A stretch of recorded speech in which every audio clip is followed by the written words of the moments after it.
Good morning, everyone. My name is Mateusz Pietraszek, and today I'm going to talk to you about voiced obstruent mispronunciations in advanced English speakers. How are they decoded by international listeners? I work at Universidad Francisco de Vitoria. You can see this here, and you can also see the orthographic version of the title of my talk right here.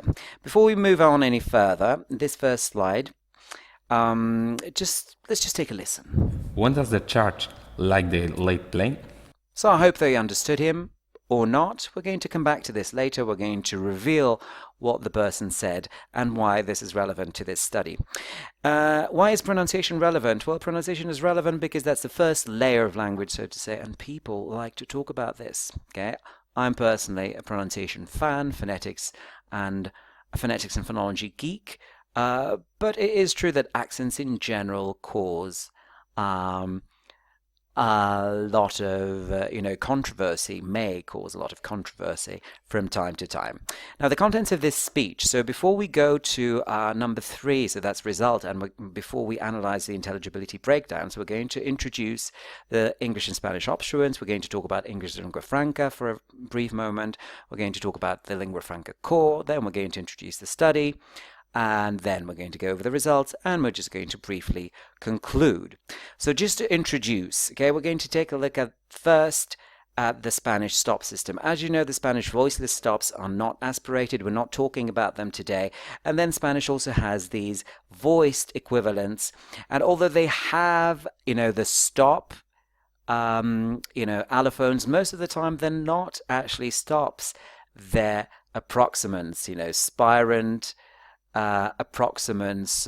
There are, I could be talking about this forever, but, well, you know what I mean. Bebe, dedo, galo. In all of these, the first and the second, obstruent are not basically pronounced the same. Okay, so there are approximant allophones here, bebe, dedo, and galo. Okay, so this is just something that you should know. Whether those approximants are obstruents or not, that's a completely different story. I'm not going to delve into this. Then on the other hand, we've got B and V and, the Spanish B phoneme and a telephone. So you can see that although B exists in Spanish, well, it's actually a very rare allophone because most of the time this phoneme is actually an approximant. And V does not exist in Spanish. V is just sometimes used as the voiced allophone of F, for example, Afghanistan. When it comes to S and Z, again, English has this voicing contrast here, and Spanish does not have the Z phoneme, and sometimes just a Z phone in words such as mismo or rasgo, okay, which is just a voiced allophone of S. And the problem is that, actually this phoneme Z is represented as S in spelling, well, in 93% of all cases. And then we've got the last pair of English sounds, j, so the post-alveolar affricate, and the palatal approximant. So Spanish has this phoneme, which is the famous j, okay, which has different allophones, positional up to some point. It also depends on many different factors, but it depends on the context. It may depend on the dialect. But at least here in Peninsular Spanish, we have, the y allophone, so yo. We've got yo, which is a more of an affricate allophone, or even sometimes plosive, but there is always this plosive and fricative element. You can see that I've got this approximant symbol here, but I'm not going to get into this today. We're just going to keep it simple. And then we also have this allophone, which is sometimes used, so you can technically say yo, and you're not going to be misunderstood. Some people may say it in very relaxed speech, but still it's not the go-to allophone. So basically you can see that in many cases we've got the same sounds, but they're not the same phonemes in Spanish. So they may just be allophones of other phonemes, so the phonological distribution is different. And at the same time, moving on, English is the lingua franca. It's used all over the world. So that's why you're going to see that the listeners in this study, the people who are supposed to decode the sequences that we're going to see soon are from all over the world. Okay, those of you who are familiar with English as a lingua franca may also be familiar with the lingua franca course. So this is a set of features which are, purportedly necessary for international intelligibility based on the intelligibility principle. So it's not about having a good accent anymore, but just getting yourself understood. And you can see that consonants are the core of the lingua franca core, so to say. Okay, there is also a lingua franca core, which we're going to see on the next slide. Let's go there first.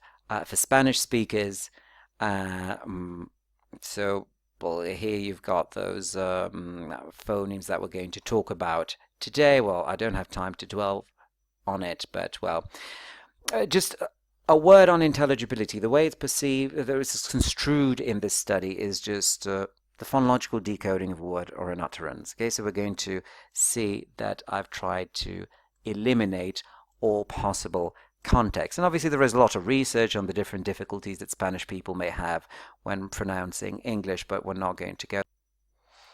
So let's take a look at the study. So this is part of a broader study into all of these segmental features of English. This is a qualitative study, although there is part of this research that was quantitative, but today we're going to be presenting just our qualitative results. The research question is, what phonological interpretations occur in those intelligibility breakdowns involving English obstruent phonemes, okay? And well, in Spanish English, obviously, and how do they occur? It says in Spanish here, but it's about Spanish English. The study was conducted in Madrid. 60 people were recorded. As you can see, there were native speakers of Spanish. This is their average age. There were 34 males and 26 females. All of them had a B2 or above level of English. And they were tested, well, after being recorded, we used intelligibility tests based on the recordings of semantically unpredictable sentences, which proved to be one of the most efficient phonemic intelligibility testing methods. And as you can remember, this is the way we construed intelligibility in this study. So 4 series with 4 different structures were used here of those semantically unpredictable sentences, which are basically sentences that make very little semantic sense, but which are syntactically correct. So, for example, you can see that, well, I can ask you to complete this sentence, the day hung to the great night, and you just need to complete this. And if we go back here, we're going to see that When does the church like the late plane? This is the way one of my speakers pronounced it. And then, well, this was played to people, and they were supposed to complete this, and then we would look at, well, I would look at any mispronunciations and any misinterpretations of his intended input. When it comes to the listeners, there were 330 of them. You can see some data about them on this screen. They came from 30 native languages, okay, although 33% of them were native English speakers, and 94% of those who were not native English speakers had a B2 or above level of English. And what we're going to talk about today is based on those 6,600 SUS transcriptions. So going to the study, and we're only going to talk about, because this is something that I'd like to explain before we move on, we're only going to talk about, what happened there and what the possible misinterpretations were when there was a mistake. But it's not a quantitative study, so I cannot answer questions like, so how likely was it that this was going to cause intelligibility? That would have required a different study design, and obviously I could have extracted some of this data from my study, but that data would not be reliable enough. So here on the screen we've got some approximant and bilabial realizations of v. Okay, v in English is a labiodental phoneme. We can see that if we change its place of articulation to a bilabial approximant or a bilabial fricative, as in this case, well, we run the risk of being misunderstood, obviously. More frication, as in this case, for example, may be associated with less intelligibility breakdown. So if it's a fricative and not an approximant, that it might be less possible to be interpreted less probable to be, less likely to be interpreted as but this is something that requires a lot of, that would require a lot of more data in order to be confirmed. And we can see here that, well, there are always some interlanguage paronyms, so people always look for a paronym which is just a word that is similar, okay?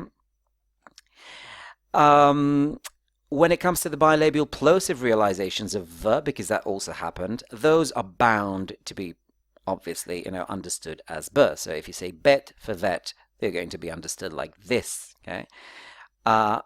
And basically, that's it, okay? There is nothing more to it. If we, okay, realize or produce the V phoneme, okay, as a final plosive, okay, then those can also have those can also have this can also have some consequences like here, for example. But if we just devoice it as in these two cases, well, may not be such a big deal. So saying luff is not a big deal. So again, we see that the changes in the place the place of articulation are much more serious, okay, than just changing the manner of articulation. And if you devoice a final but, most of the time it's going to be understood, okay, unless you change the place of articulation apart from the devoicing here, okay? So if we change b to p, that's more or less okay, but if we change b to f, that's not okay anymore. So the place of articulation is very, very important. And here we've got some standard articulations of non-standard articulations of b, and again we see that a change, in the place of articulation is going to be more serious because this, approximation or frication of b here was not a big deal.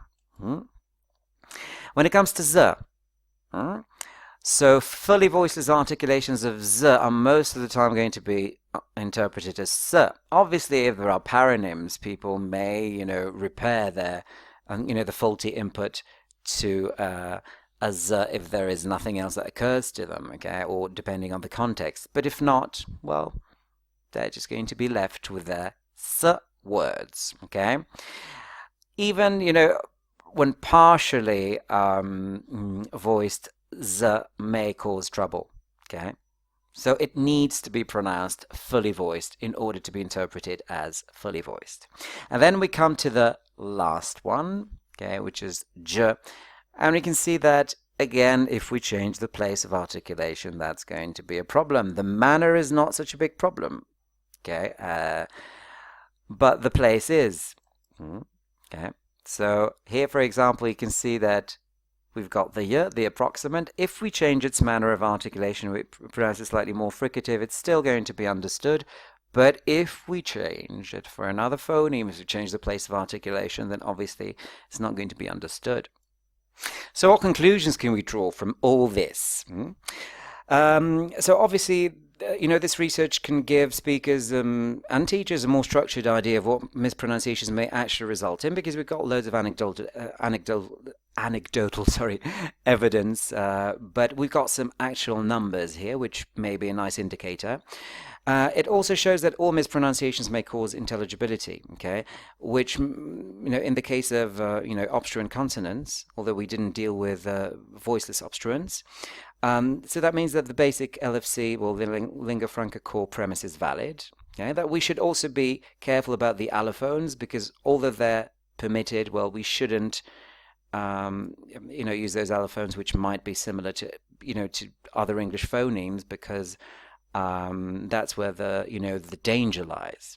And overall, this was very interesting. That overall, the place of articulation is much more important than the manner of articulation. Okay, so tweaks to the manner of articulation, even small tweaks, even bigger tweaks, actually, changing the manner of articulation completely, from, I don't know, an affricate to a fricative may not be such a an affricate to an approximant, or vice versa, may not be such a big problem. And voicing is a problem as well in the case of s and z, although initial differences seem more serious in terms of voicing, and also in terms of all of these place and manner issues. And we also saw that even in decontextualized speech, people always use, contextual cues. Okay. And well, one thing that would be very nice to investigate is, the influence, the impact of interlinguistic paronyms or, neighborhoods, phonological neighborhoods on how people try to repair those, faulty inputs, especially if there is no context that could help them, or if the context is limited.